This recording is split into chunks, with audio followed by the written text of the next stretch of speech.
সমাবর্তন নিয়ে যাদবপুর বিশ্ববিদ্যালয় উপাচার্যের ব্যাখ্যায় সন্তুষ্ট নন রাজ্যপাল সিভি আনন্দ বোস। যাদবপুর বিশ্ববিদ্যালয় উপাচার্যকে চিঠি দিয়েছেন রাজ্যপাল। সমাবর্তন করার সিদ্ধান্ত নিয়ে কৈফিয়ত তলব করেছিলেন রাজ্যপাল। নির্দিষ্ট নিয়ম মেনে সমাবর্তন করা উচিত ছিল এমনটাই মনে করেন রাজ্যপাল। আইন মেনে সমাবর্তন না করলে সমাবর্তনে দেওয়া ডিগ্রি নিয়ে সমস্যা হতে পারে বলে মনে করেন সিভি আনন্দ বোস। কথা বলবো শ্রেয়সী গঙ্গোপাধ্যায় রয়েছেন টেলিফোনের প্রতিনিধি। শ্রেয়সী, ঠিক তারা কোন জায়গায় দাঁড়িয়ে রয়েছে পুরো বিষয়? দেখো, একটা জটিলতার জায়গা তৈরি হয়েছে এবং সেটা তোমাকে জানিয়ে রাখি যে আগামীকাল সমাবর্তন এবং সেই সমাবর্তনের প্রাককালে কিন্তু এই মুহূর্তে রাজ্যপাল তিনি যে চিঠি দিলেন উপাচার্যকে, সেই চিঠিতে তিনি স্পষ্ট বলছেন যে এক্ষেত্রে সমাবর্তন করার সিদ্ধান্ত, সেই সিদ্ধান্ত নিয়ে কিভাবে নেওয়া হলো এই সামগ্রিক সমস্ত কিছু নিয়ে রাজ্যপাল কৈফিয়ত তলব করেছিলেন উপাচার্যের।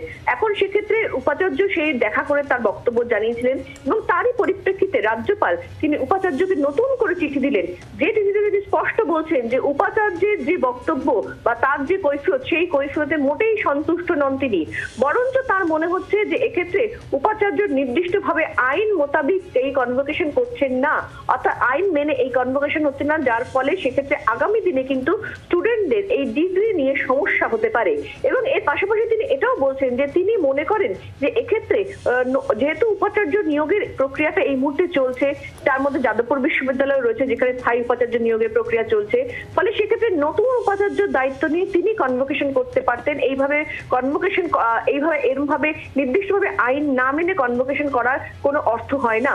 অর্থাৎ কার্যত রাজ্যপালের যে চিঠি দিয়েছেন উপাচার্যকে, নতুন ভাবে যে চিঠি দিলেন রাজ্যপাল উপাচার্যকে, সেই চিঠিতে কিন্তু যাদবপুর বিশ্ববিদ্যালয় উপাচার্যকে তিনি স্পষ্ট করলেন যে এই সমাবর্তন করা নিয়ে উপাচার্য বা বিশ্ববিদ্যালয়ের যে সিদ্ধান্ত, সেই সিদ্ধান্ত সেক্ষেত্রে নির্দিষ্টভাবে নিয়ম মেনে হয়নি, অর্থাৎ আইন মেনে হয়নি।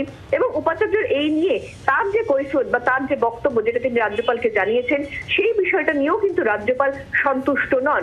আমরা যদি একটু পিছিয়ে যাই তাহলে গত বছরও কিন্তু কার্যত সমাবর্তন নিয়ে কিন্তু একই রকমের একটা জটিলতার জায়গা তৈরি হয়েছিল। এবছরও কিন্তু কার্যত নতুন ভাবে জটিলতা তৈরি। ধন্যবাদ। বাংলার আওয়াজ, বাঙালির আবেগ, জি 24 ঘন্টা।